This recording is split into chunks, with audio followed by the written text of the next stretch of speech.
Hello everyone, I'm Amrit Wilson from South Asia Solidarity Group.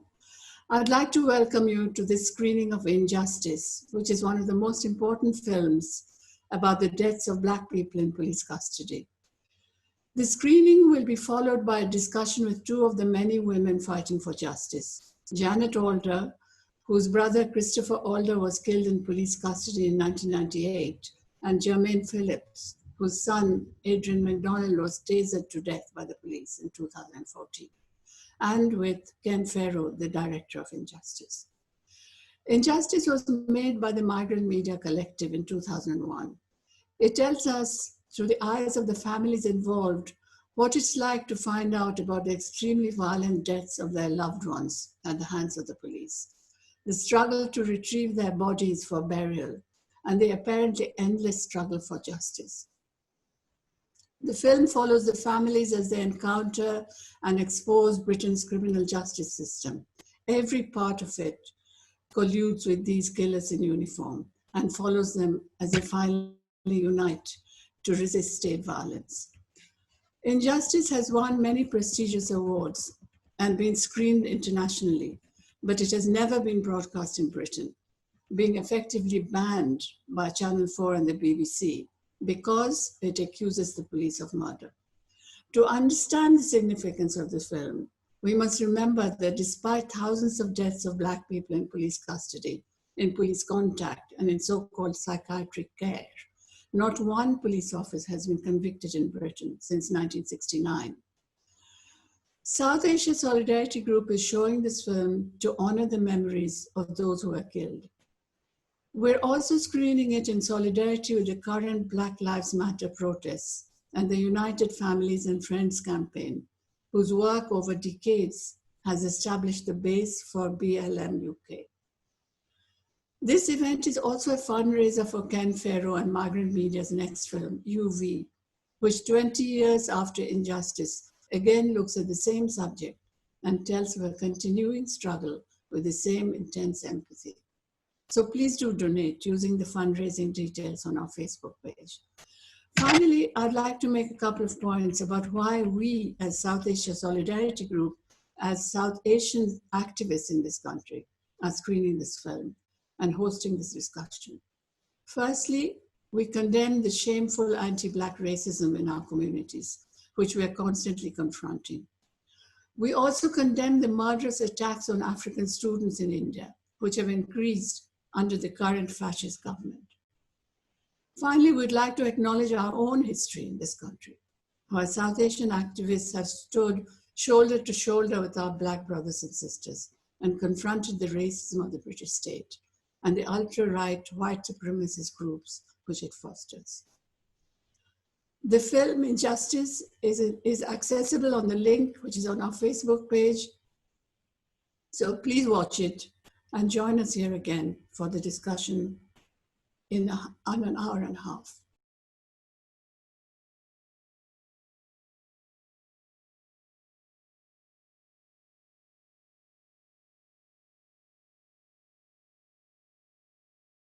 Yeah, the film is terrific in looking at the criminal actions of the police, but have you missed an opportunity to critique the judicial system as a whole, courts, prosecution, etc.? So, do you want to answer that? I'm doing it now. Can hear now. No, Hello, everybody. Can you speak the answer, please? I will speak the answer. Hi, Yeah. Feroz. I hope Feroz can hear me because it's about the film. I'm answering, but basically, I think the film does focus on the police, but it does criticize the Police Complaints Authority, which is the self-investigating system. It criticizes the inquest court system. It criticizes the Crown Prosecution Service. So I'm not sure which part of the courts and prosecution you're referring to that you think it could have criticized more. I know certainly with Brenda, she completely destroyed the CPS, and the fact that the CPS kept coming back with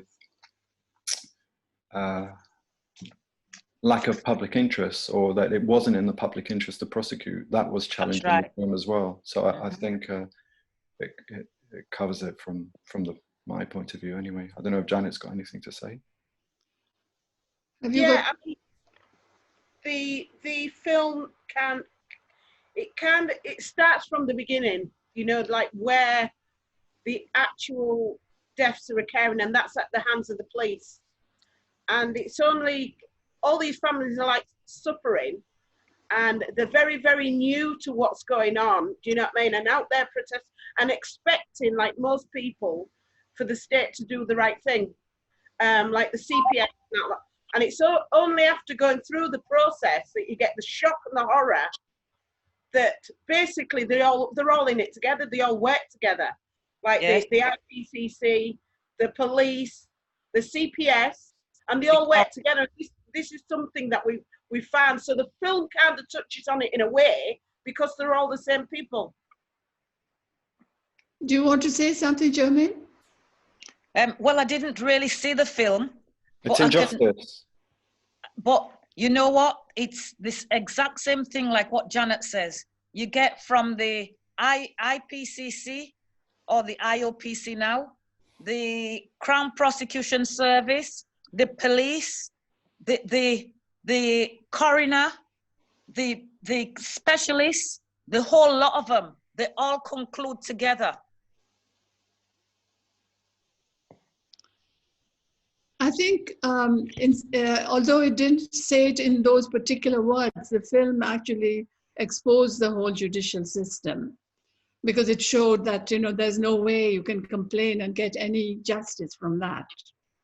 The way people were excluded from important conferences, the way, even the expression on the faces of all the officials in charge, not simply the police. I mean, I think it spoke for itself, really. But I think there's an more important political point here, in that the film wasn't in the courts because the cases weren't in the courts. Yeah. The film wasn't about prosecutions because there were no prosecutions. Of course, there was a critique of the state in its lack of prosecutions, a critique of the state in the fact that it was quite happy to push these cases into the inquest system, which is not adversarial at all, which has, you know, no hope to give justice, particularly when all the unlawful killing verdicts began to be stripped away from the families.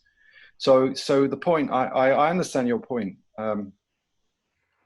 That's a different arena. And in fact, the follow-up film does deal with that arena. It looks at cases which got a bit further. And unfortunately, the result was the same. So I know they do this all the time. I get really annoyed when filmmakers say this. They say, "Oh, watch the follow-up." But that point you bringing up for us is covered in the second film.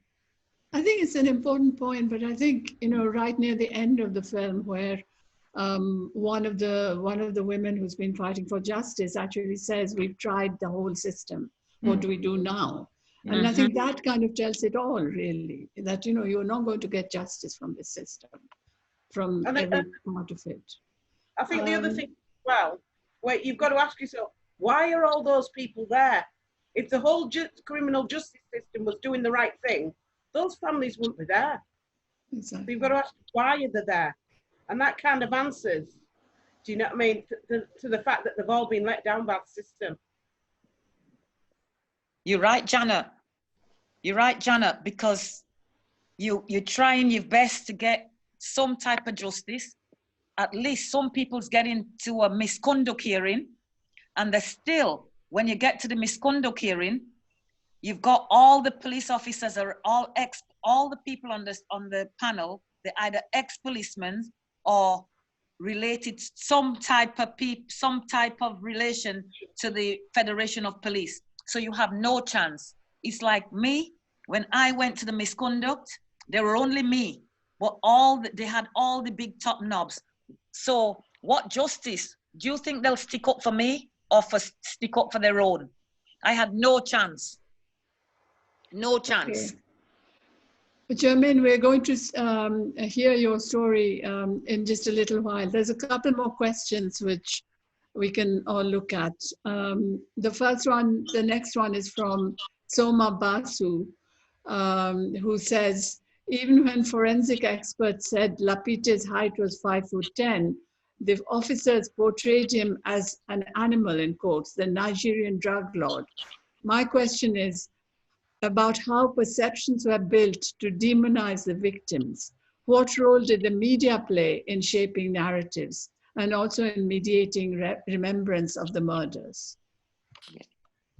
If I start with that, but I think in their own cases, Janet and Jermaine can talk about how their loved ones were represented as well. And I think we can all answer this. In terms of the film and Shiji, and yes, the demonizing of the victim was something which was fed by the police. It was fed by the, by the station and by the press and by the police press complete, yeah. But what they did at the same time is that they found out, for example, in Ibrahima's case, when they were at the scene, they found some pills for heart arrhythmia. And they took those pills and they said, he died of a heart attack. It's because he's taking his pills. But those pills were for his mother, I'm sorry. So what that does straight away is that it puts doubt in the mind of the public, and they're trying to muddy the waters. So the demonization isn't just the racial profiling. It's not that, it's the whole life of the victim, the lives of their family, what they've done before. So they try to shift the blame away from the police officers that have committed the crime and to the victim and to the family. And unfortunately, in terms of the media, whilst there are lots of individuals within the media who are progressive and who do cover the story, the media in general, the mainstream media, did nothing about this for 50 years. We were the first people to count the number of dead. We were the first people to put that out publicly. Now, how can you say you have a media which is responsible if not one single journalist in the whole of the BBC, in all the papers, didn't do the very basic journalistic work of counting the numbers of dead across the period and say to themselves, hold on, there's a pattern here. Everybody knew about the individual deaths, but nobody saw the pattern. So the fact that migrant media did it, this very small collective of people, says something, I think, about the lack of responsibility for the media. And one last thing, everybody knows that the film you've just watched, BBC and Channel 4 refused to show that film in 2001. Channel 4 are responsible, in my opinion, for a number of deaths since 2001. Because if Channel 4 or the BBC or the mainstream media had dealt with this issue then I suspect that some of the deaths that we've had since then could have been avoided, because the impact of the film, I think, on the nation would have shifted and would have perhaps forced the debate that we needed to have, which is, why are all these officers over 30 years, over 1,000 at that time, it's doubled now, why were they all found not guilty? Why did they all walk away? Okay, well, maybe Janet and Germaine, you could tell us about your experience when you speak to us and talk about the media and the demonization. Well, there's one more question I'd just like to take for now. And that's from Savitri Hensman, who says, do you think there have been any significant changes since the film was made to deter police from extreme violence, even if the criminal justice system still fails when people are killed? I think there has been a significant change, because I think they've been encouraged to be more violent. The fact that these cases have not been dealt with, the fact that there's been an escalation in the number of deaths over the period that we made the film, 69 to 99, there were 1,000 deaths. And we've already heard that there's been 1,700 from 90 to wherever it is now. But the actual whole number, the whole figure, there's a reason why there's a figure going around that everybody uses now, which is, from 1990, there's been 1,700. That's because they want us to forget everything that happened before 1990. So we shouldn't even be using this figure. This figure comes from the States. This figure comes from organizations who are, who are out there to I don't know how to say this politely, but it's coming from certain areas. And I think we really have to question this figure. I know for a fact that it's in the period since 1969, there's been over 2,000 deaths in police custody alone. It's more than double that in prison. And we have no idea of the figures of people who die within the secure medical units. We're talking about a large number of people. And basic figures are important. So I reject that figure of 1,700. And I think all these things encourage the police to keep on doing what they do. Yep. Yeah, I think we should perhaps then have the figures from 1969 much more clearly and actually project them. That's in the next film. Yeah. Okay, great. There's one more question. Oh, no, there isn't a question. Hang on. No, there is one. So this is just a comment from Feroz, who says, surely the system is not broken. It was made this way. Yeah, I agree. It's not broken. They just don't use it. It doesn't need to be fixed. Yeah. It works perfectly for all of us. Yeah. The law of murder and manslaughter works perfectly for all of us. It just, you know, it doesn't, it's just, Okay. It's just an illusion. It's just an illusion that that those at state are going to be held to account. You know, what they tend to do is they put it on the television and they'll say, oh, police officer getting prosecuted here. So most people then believe that there's a system in place to hold them account when there isn't. Okay, there's a couple more questions. Do you think there's interest for the follow-up film UV to become mainstream in light of the current climate? This is from Imogen McCarch. I really hope so, Imogen. We're going to know pretty soon because the film is more or less ready. We have written to Netflix and offered them Injustice because we felt there could be a way of doing that because it's not the UK. But they've said that they found the film very moving and very important and very relevant, but they're going to make their own films that touch on the subject. So that's the situation with Netflix. What they do, we don't know. In terms of the follow-up film, let's wait and see. I mean, perhaps we'll have to do what we did last time, which is confront the state, you know, with screenings. Perhaps we'll have more of a chance. I don't know, because I think even now, there's been a backlash against BLM. There's been you know, the police are answering back. This whole thing about White Lives Matter is going on as well. So all of these are distractions from what this is all about. People have been murdered. We know who the killers are and they're not in jail. That's what this is all about. So hopefully the new film will push that and reinforce it. Okay. Wait and see. Well, there's a couple more questions. I'll just read them out quickly. One is from Ananya Wilson Bhattacharya, who says, brilliant film, handles the subject really sensitively and exposes so much.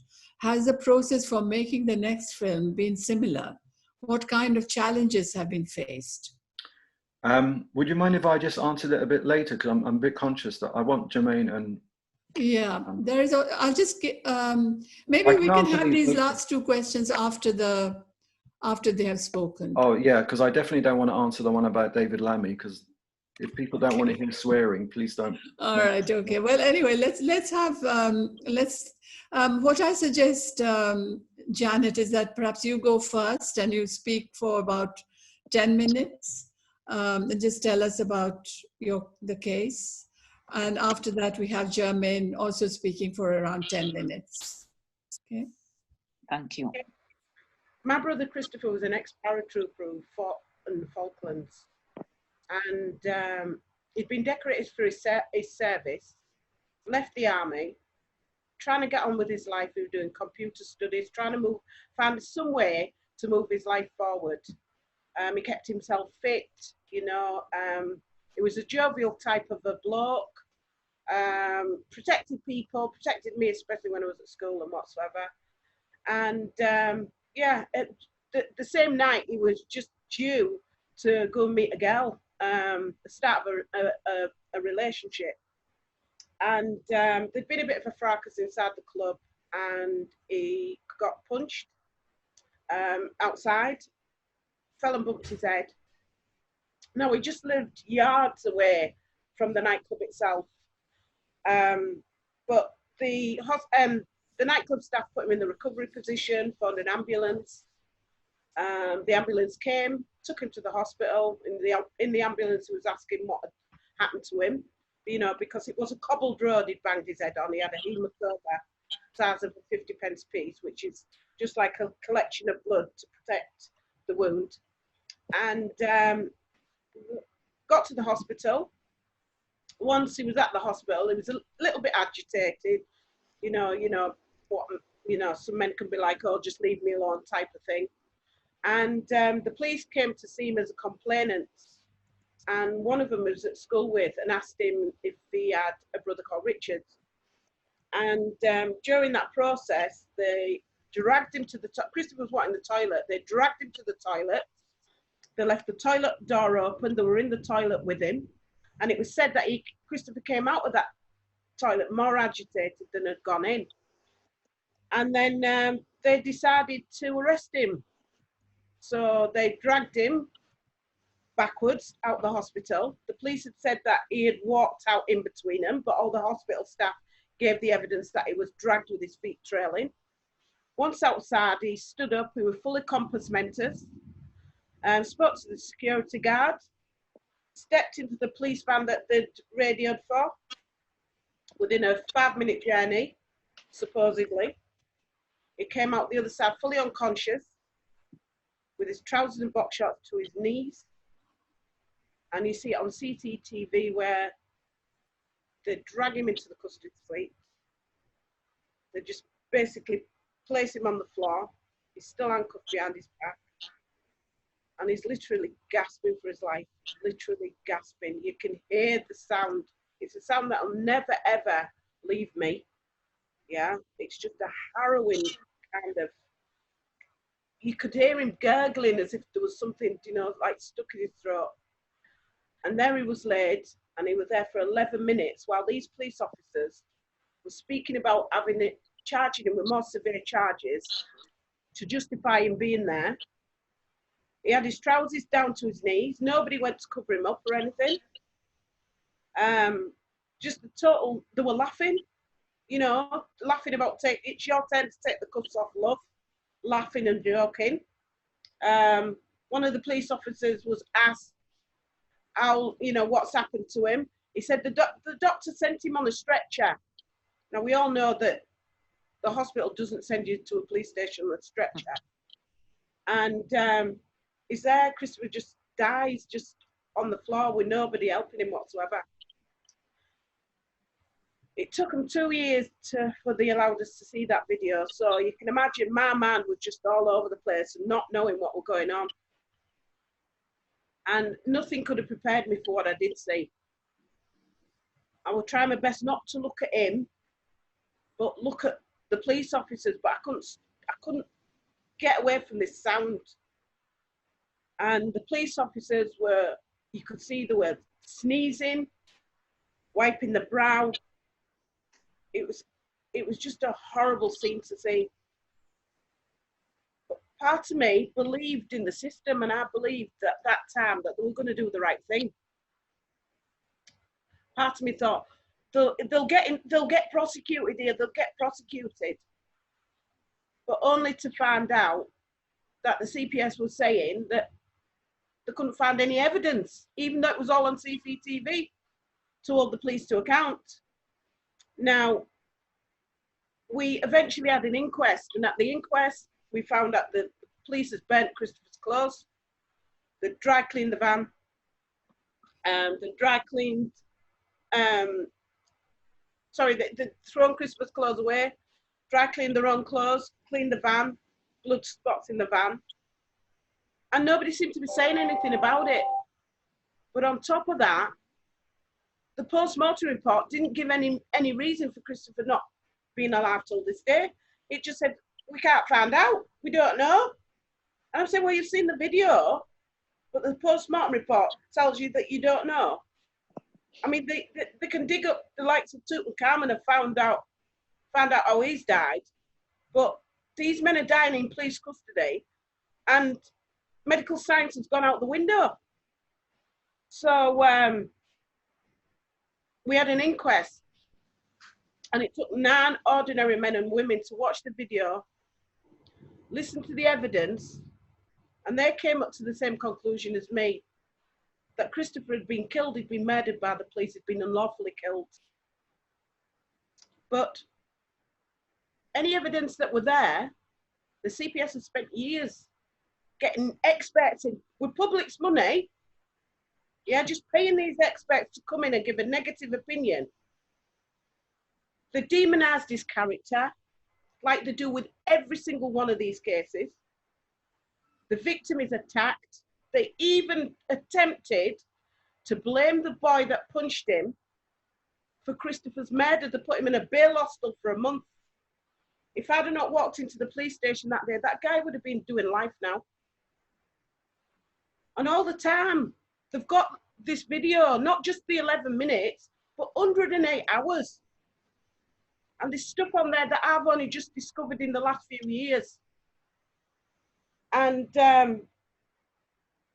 my solicitor went out of the way to get an expert from Northern Ireland. And he said, you don't have to be a rocket scientist. Look at the video. The way that they've left that man, of course he's going to die. If you leave somebody in distress like that, of course he's going to die. And, but as I say, we'd forced the CPS into a position and they weren't happy. They were not happy whatsoever. And they then decided the evidence that we'd collated, they conflicted it. They got all the, but they would just pay experts to come in and give a negative opinion all the time, and conflicted the evidence at court. And the judge said, you haven't even made a case. What are you trying to say? He died, or are you trying to say he survived? You can't put that in front of a jury. And I had to watch them police officers, those murderers, walk out the door. You can't imagine how it feels. But not just that, they were heard making monkey and chimpanzee noises over his dead body. And the CPS was saying there's no evidence of racism. Speaking about putting hoods up and cloaks on, cutting eye holes out. People ask me why I fight so hard. Yeah? You can't, when you see things with your own eyes, you can't just forget about those things, especially when it's your family and somebody just inhumanely treating them like the dead. So after the case collapsed, I then decided to take the case to the European Court of Human Rights. And that took years and years.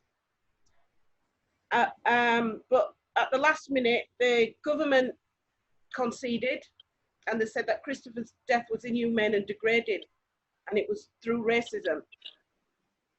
I honestly believed then that I would get my life together, because we'd given him a fantastic funeral in 2000, where I got my family together. We were all brought up in care. We were very dysfunctional. 2 brothers in psychiatric hospital due to the abuse in care. But we all got together. And I thought, we got the army in, the military to pay the last post. And I thought, at least we've put Christopher to rest. We've had the European court case, now I can get on with my life. Only to find out from 2000 to 2011, Christopher's body had been hidden in a mortuary in 6 body bags for 11 years. They were trying to play him off as if it was a lady, a 77-year-old lady who died in a house. She was found 2 weeks later. Somebody had swapped his body with her. We buried her.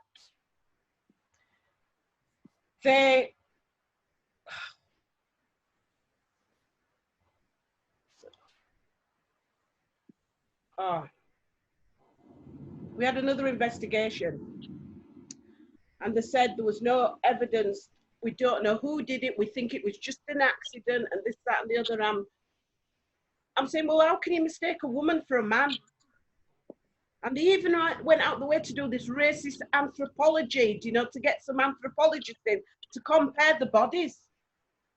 Christopher was a fit 37-year-old bloke. He wasn't decomposed. This lady was. How can you mistake that? But then we had this investigation. We found out that the police all those years had been using my brother's body for training purposes, training police officers, trying to pretend it was that woman. Imagine them laughing and joking in the mortuary. Yeah, well, my brother's there. They allowed his body to decompose to such an extent that it wasn't even recognizable. The council, they used in 2011 to bury this lady, the same funeral directors that I used in 2000.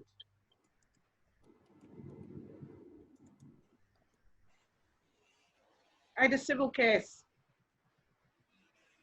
But in that particular time, the barristers that I had and the police and the council and the hospital, who was in charge of the mortuary all those years,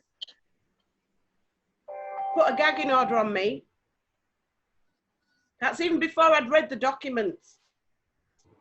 A court order that if I tell anybody about what's in those documents, they will penalise me. So you cannot imagine how I felt when I'm reading the documents and I can see the evidence is all there. It's all there. Once again, just like was on the CCTV footage. Yeah, 108 hours. They gave us 11 minutes and the evidence is all there. Once again, they've got these documents and the evidence is all there. This was no accident. They knew what had happened. But within that time, when I'm trying to fight for justice and find out the truth, they'd been spying on me, illegally doing an operation actually paying lots of money, yeah? Not to look at the people that's murdered my brother, but to watch and follow me. Well, I can't understand why, because I'm very, very open, and anything I had to say, I would say to them anyhow. But this is what happens when there's no accountability. This is the depth that they'll go to. And most people in this country wouldn't even believe what I'm telling them today. But this is what happens when there's no accountability and no justice. The police get more and more confident. And then you see things like George Floyd. That's how confident they are, with no expression on the faces. They think us as ordinary people, yeah, are just trash. Any one of our loved ones is under threat that would do it to, exactly the same. This is why these families fight. And what we found out is shocking. Thank you. Excuse me, I've got to. Thank you so much. That was just so moving, and it's such a dehumanizing experience. It's just no words. Can we hear from you now, please, Germaine? I'm Germaine Phillips, the mother of Adrian McDonald. Adrian was a 34-year-old, young, fit man. On the 22nd of December, year 2014, he lived in Staffordshire, Stoke-on-Trent with his girlfriend, with 2 young children. Adrian went out on a night do with his 5 friends. It was one of his brother-in-law's birthday. So they went out for a meal. When they came back, because he was early, they decided to go to one of his friend's birthday party. But before Adrian went, his friend rang up to ask if it's all right if they can all go up. And he says yes. He says he were out in the pub getting a few drinks, but just go up because his girlfriend were in. They all went in. They went into this house, flat, waited for this girl and this boy to come back. They all having a good time, having a drink and getting on, you know, like young people do. Adrian got a bit paranoid. He thought people were following him. He was frightened. His friends were trying to show him that there was nobody there, nobody behind the curtains following him. They went into the room. Adrian wasn't aggressive. He wasn't violent. All Adrian were bothered about, they're getting out because they wasn't after them, the person were after him. They left, the girl decided, she had a young child. She decided to go outside, to go down to her mother-in-law's, I think. That she went down to the mother-in-law's, an hour and a half after, she decided to make a phone call to the police to say a big black man has entered a flat. The police said, got all the information about this big black man. They came to the flat. They didn't ask any questions because there were nobody around. Within 10 minutes, Adrian was dead. They set a dog on Adrian. While Adrian was in the room, the dog was biting Adrian. The officers were outside the room. Eventually, the officer got inside the room. And while the dog was biting Adrian, and Adrian was screaming and saying, "Get him off me," the officer, the dog handler, turned his camera off. And on top of Adrian, he was 18 centimeters on top of Adrian while the dog was biting Adrian, and he tasered him for 25 seconds. You could hear Adrian every time he tasered him, and he never released the taser. Adrian couldn't even walk. They entered the room. The officer said to this, the sergeant is outside and he's looking through. He's asking his officer, "Are you all right, mate? Are you all right?" The officer, the sergeant, and the other officer, PC, went into the room. On his way into the room, the dog handler said to the sergeant, "Not yet, Sarge." They walked out of that room backwards. Then he said, "It's okay now, Sarge, you can come in," because he positioned himself in the corner of the room as though he were away from Adrian. Adrian is lying on the floor. You could see Adrian lying on the floor. The sergeant came in. He says to him, the dog handler, "Are you all right, mate?" "I'm all right. It's him I'm bothered about, the dog." Adrian, he said to Adrian, "I'm arresting you for assault of a police officer and a police dog." After he was tasered, Adrian wasn't aggressive. He wasn't violent. He arrested Adrian. He told Adrian to sit up. Adrian says, "I can't." He said to Adrian, "Lie down then." Then they said to Adrian, one of them, I think the officer hit him on his head, because you can see in the video footage that he was pointing at his head and saying, "He's bleeding." Adrian was bleeding all over his hand. Adrian didn't actually get bitten by the dog. He was mauled by the dog. When they eventually stood Adrian up, there were 4 of them standing Adrian up because he couldn't walk. He says, "I can't walk," because he were a set of flats. So he had to walk down the flats. So you can hear one of the officers saying, "I can't take your weight.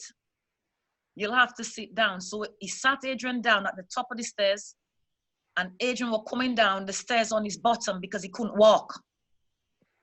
The dog handler, in the meantime, were at the back of Adrian, wiping the blood off the dog, and saying to the officers, "When you get him shifted, let me know." When Adrian got to the bottom of the stairs, the sergeant said to him, "Stand up." Adrian says, "I can't, please, help me." He says, "Look at me in my eyes. I want you to stand up." Adrian couldn't stand up at the bottom. He were at the bottom of the stairs.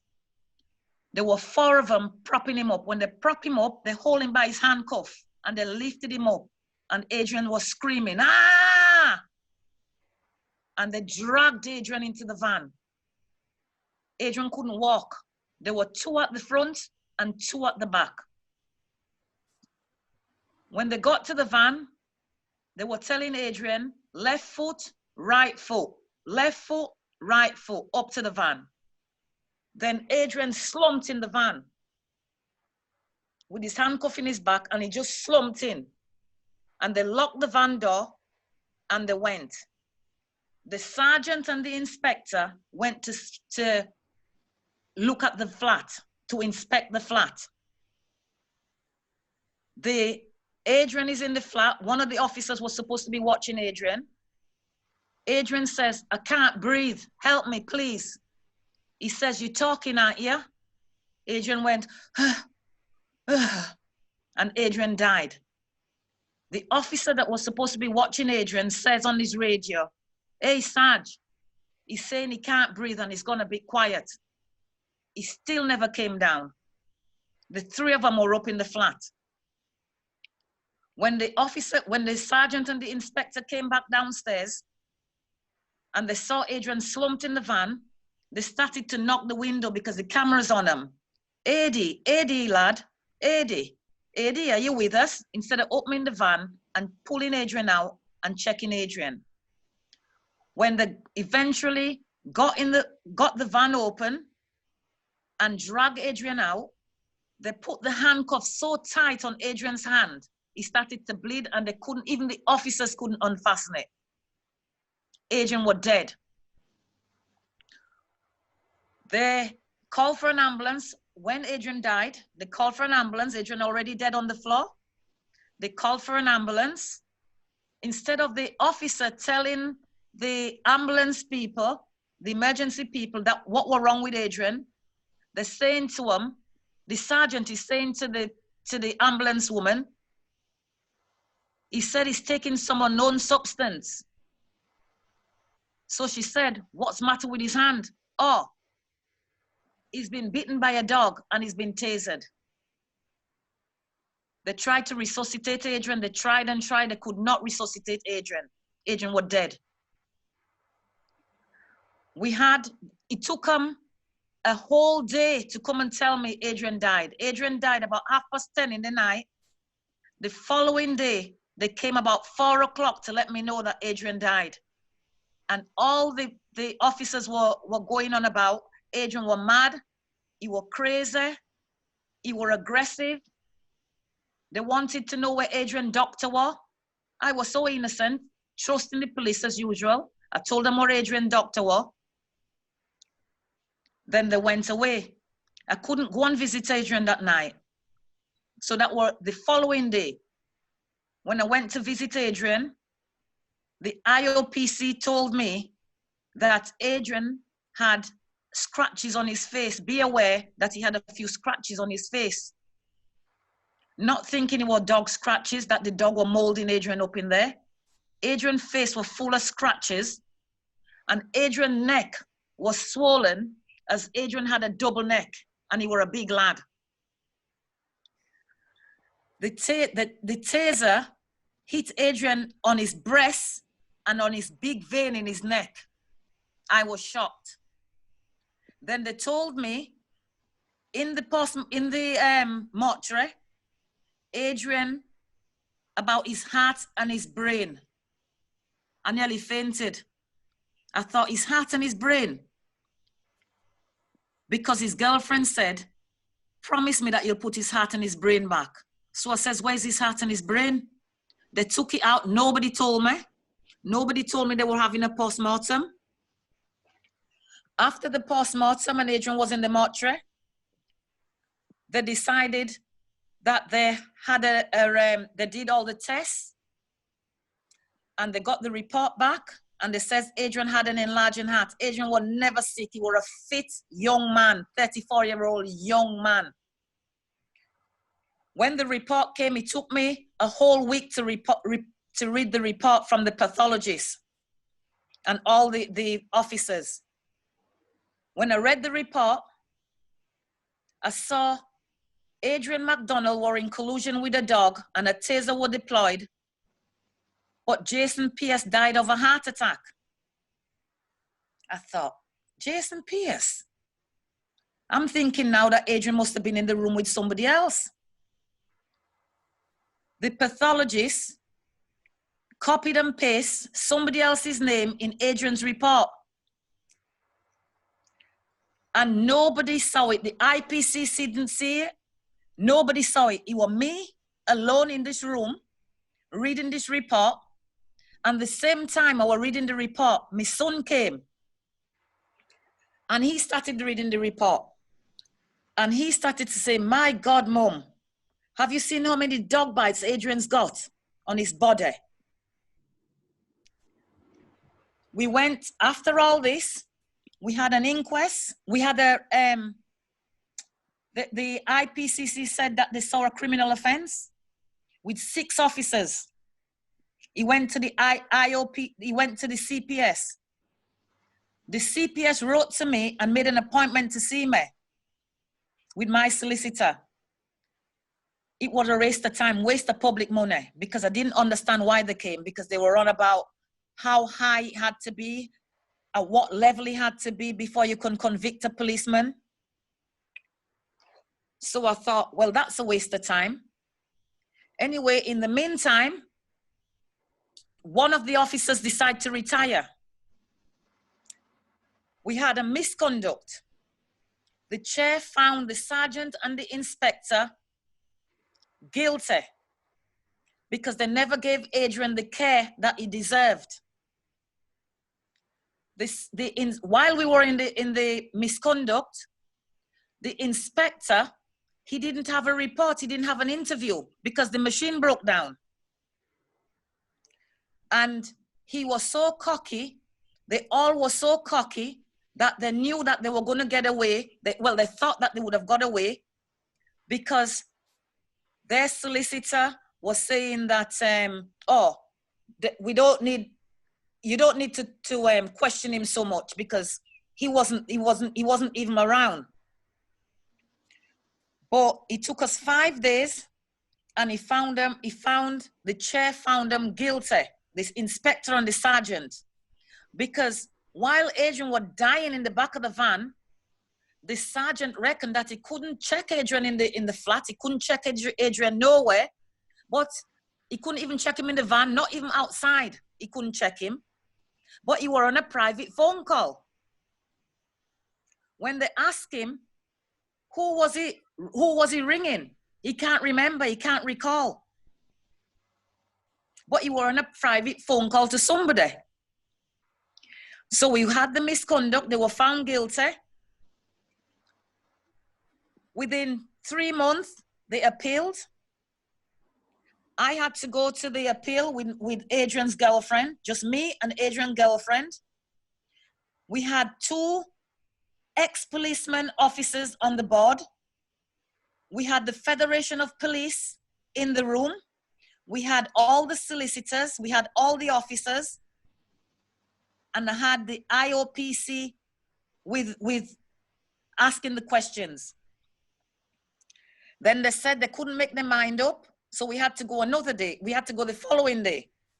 When we went the following day, the chair didn't take 2 minutes, and he says, the sergeant needs to get back to his work, and the inspector was retiring, and he wanted him to retire on a clean slate. So he overruled the misconduct. We went to the inquest. When we went to the inquest, well, I had hope in the coroner. We had 11 juries. One of the jury couldn't even speak English, not even to repeat after the coroner. He couldn't repeat. He didn't understand the case. Another one was there. He writes over a whole page of a folder, crayoning. They came to the conclusion, I've got it all there. It was like a little, like 7, I don't even know what you call it, that they wrote, and they showed the video. They was not interested in the video with Adrian. They had the officers on the stand. Each officer told a lie. The first thing that I've noticed with the officers, they come with this thing, I've got mental health issues. I haven't been able to work because I've got mental health issues. And that's the first thing that the funny thing about it is the one that did all the damage. Although the inspector and the sergeant were in charge, it was the dog handler that went in there and did all the damage. But it were only the inspector and the sergeant that got into bother. The dog handler never went to the misconduct, and the fella in the control room that ordered the dog into Adrian never went to the misconduct. At Adrian inquest, all the officers, both officers lied.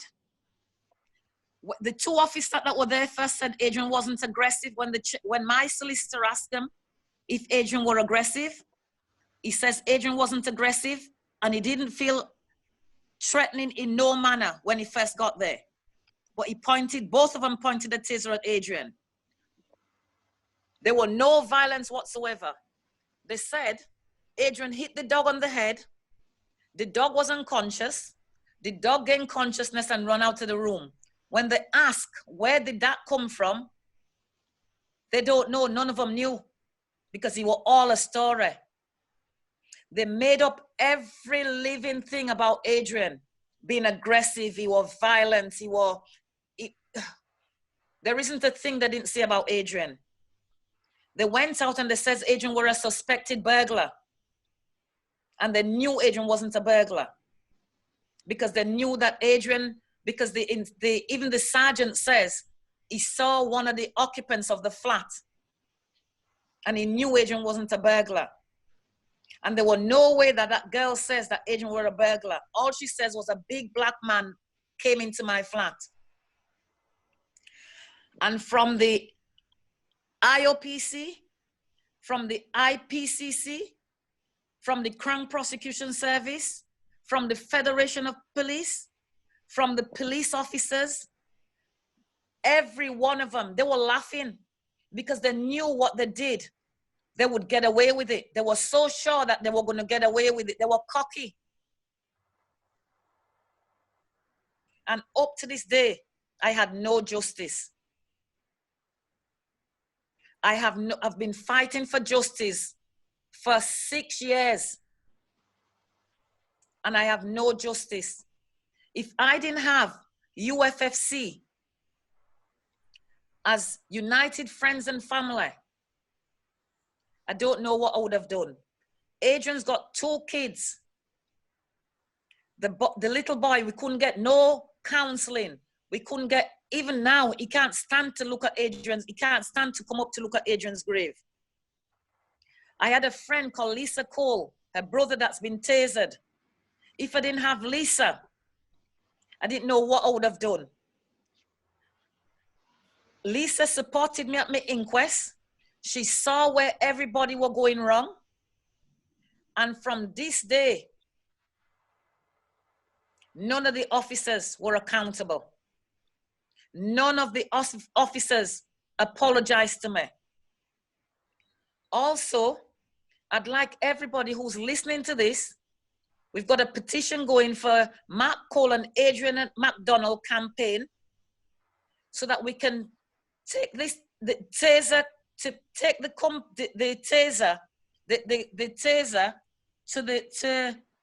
so that the officers can get more training, because the officers don't know how to use the taser. They're using the taser unnecessarily. They're using the taser, they're prolonging the taser. You're supposed to use a taser for 5 seconds. In Adrian's case, they use it for 9 seconds and then 11 seconds. In Mark Cole case, they use it for 40 seconds. And because nobody knows about taser, we've got the taser expert who's that works for the police, that's ringing the taser manufacturers in America, and they are advising the taser expert in England of what to say. And they're even going to the coroners, ringing the coroner to tell the coroner that taser doesn't kill. And because they're saying that Adrian died of a cardiac arrest, they got all the specialists, all the pathologists, everybody, every one of them worked together. At the inquest, the toxicologist didn't even watch the video. He didn't know anything about the Adrian's case, just what the policeman told him. And what they go by is what the specialists say, and they all collude together. They have their own specialists, they have the pathologists, They have their own federation of police that will come down and say, oh, my officers are this and I can't say my officers has done anything. And they never, ever apologize. And Adrian died in a degrading, Adrian died. It was so painful how Adrian died. You could hear him moaning and nobody helped him. None, not one of the officers helped Adrian. And thank you very much for listening to me. And you'll hear more about Adrian's case, because I'd like everybody to watch Adrian's video footage. Thank you very much. Thank you, Germaine. That was just so important that we support you, you know, so important. You should put your petition up, but I think that tasers should be banned. I mean, they should not use them. Yes, because the officers are using a taser now, just a taser. Before they'll say taser's supposed to be used as the last resort. They're not doing that now. No. Taser, they're using a taser for any little thing. And the officers, as though they get a kicks out of using a taser, because this officer that went into the room were 18 centimeters away from Adrian. The dog is biting Adrian. You can hear Adrian saying, get him off me, get him off me. And the reason how they know that the dog were biting Adrian at the same time, because the sergeant and the officers were peeping through the crack of the door, and the camera caught, one of the PC camera caught what the policeman, the dog handler were doing inside. Horrendous. Terrible. They even said that the dog went to the vet. There were no report from the vet. There were nothing. Nothing. Nothing. When he took the dog outside, he was feeding the dog. He was giving the dog biscuit and water, and never bothered with Adrian. They think they can do anything and get away with it, you know. Yes, they do, because they know they can do it. And what Adrian's last breath was, I can't breathe. Help me, please. And he's been saying that from the bottom of the stairs. Adrian's hands they tied his hand at his back. He was so tight that they couldn't even get the handcuff from Adrian's hand. To bury Adrian, they kept Adrian's body for 6 months. When they eventually gave me Adrian, you couldn't even look at Adrian's body. Adrian's body was all decomposed. You could not open the coffin.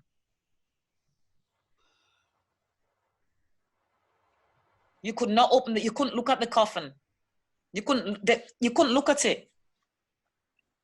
And Adrian was buried without his organs. And all his samples, they said to me just maybe about 2 years ago, they came and they asked me what I wanted to do with these samples. Terrible. Can I say something? Terrible what these officers are getting up to. Amrit, can I just say something? I think it's quite important that people do know that there are other family members that have joined us just as attendees. And I'd just like to introduce people to them, because I think they need to be recognized.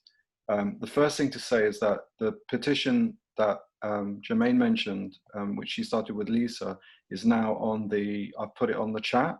So if people could go to that and cut and paste it, because obviously you'll lose it off the chat. I think we can put it on the Facebook page as well afterwards. Yes. It's very important that whatever we believe about tasers, whether they should or shouldn't have them, we still need to support the family's call for what they want at this moment. That's the first important thing. Lisa Cole is here as an attendee. She's also joined by Marcy Rigg, also by Angela Cook, and also by A.G. Lewis. So I'd just like to really welcome them to this event. And it would be good if, even if it's just in the chat, if you could put any links to your cases. I think people would be really interested in knowing about them. But we will also put stuff on the Facebook group, which would be good.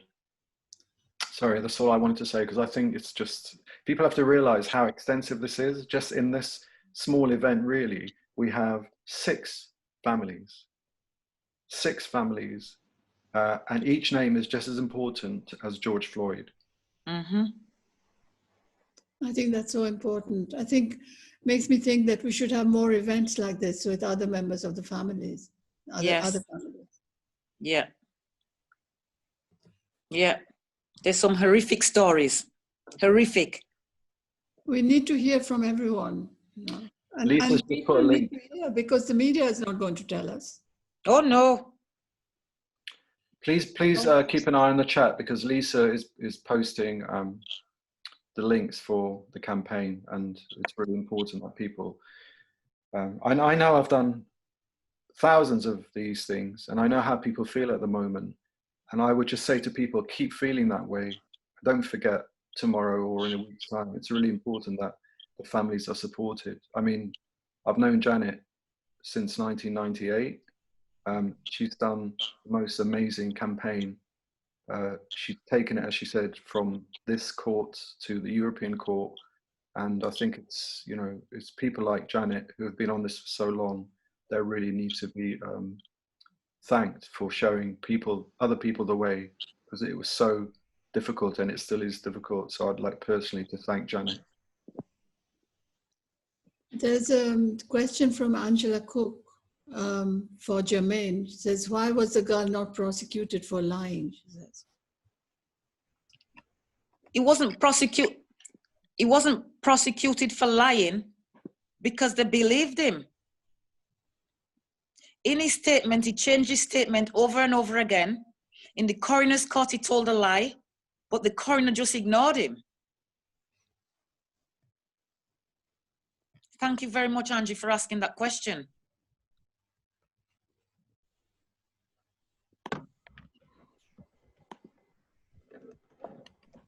Says, can we have a webinar with a group of families? Well, we'd be very happy to host that if we can get it together.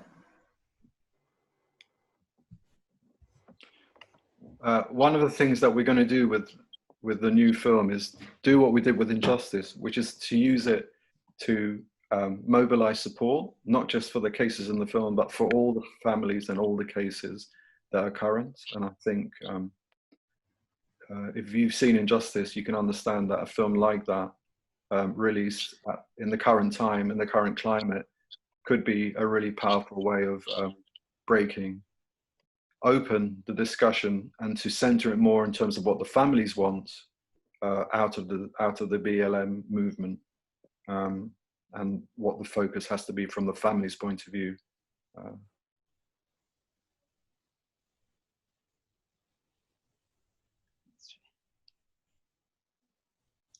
Shall I just ask the remaining questions now? Yes, please. As we need to be aware of the time.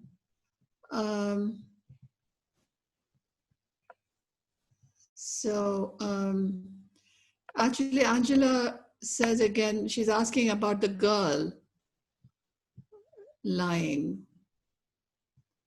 The girl lying? Yeah. The coroner were more concerned about this girl telling the lie more than Kaylee, Adrian's girlfriend, who were left with 2 kids and never even bothered to ask her how she was coping with the kids. He was more bothered about her. She got away with it. Nothing was said. Nothing. Okay, there's a couple of general questions which perhaps Ken, you could answer. Do you think there's interest for the follow-up film to become mainstream in light of the current climate? I hope so. Mm-hmm. We'll make it happen. And then there was the earlier question about, do you follow the same format in movie? I think, yeah, I answered that already. Basically, it's a different film, but the spirit of the film is the same. It's about the resistance of the families. It's about the state, and it's about how it's the need of everybody in this country to acknowledge what's going on and deal with what's going on and not ignore it. Yeah. but we're not going to say very much about what's in the film No. for obvious reasons. Okay, well, I think that's all the questions. It's been such an important meeting.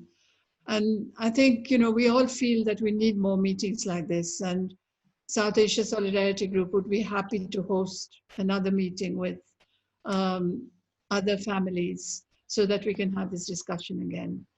So thank you very much, and our solidarity with all the families. And thank you. The speakers. Thank you. Thank you. Thank you very much. Thank you. Thanks, Thank Amrit, for organising this. It's Well, really good. Let's everybody be in touch. Please get onto the Facebook page. Please support the family of Jermaine and Mark and all the other families that are on here. That we're all over the internet. We're on Instagram and everywhere. So we're waiting for your support and to work with everybody who wants to support the families. Thank you. And this Thank you, discussion everybody. will be on the South Asian Solidarity Facebook page as well. So if you want to hear it, or if other people want to and haven't heard it, then they could go there. Thank you very much. Thank you very much for listening. Thank you, Janet, and thank you, Ken, for inviting me on this Zoom tonight. And hope that we can meet up again someday, and just hope that we can get some type of justice someday. One of us, any one of us. Justice for one is justice for all. The time is now, Jermaine. The climate's there. We've got support of Black Lives Matter. We've got support of the ordinary people. We didn't have this kind of support before. Do you know what I mean? So it's, I see a bit of hope, me.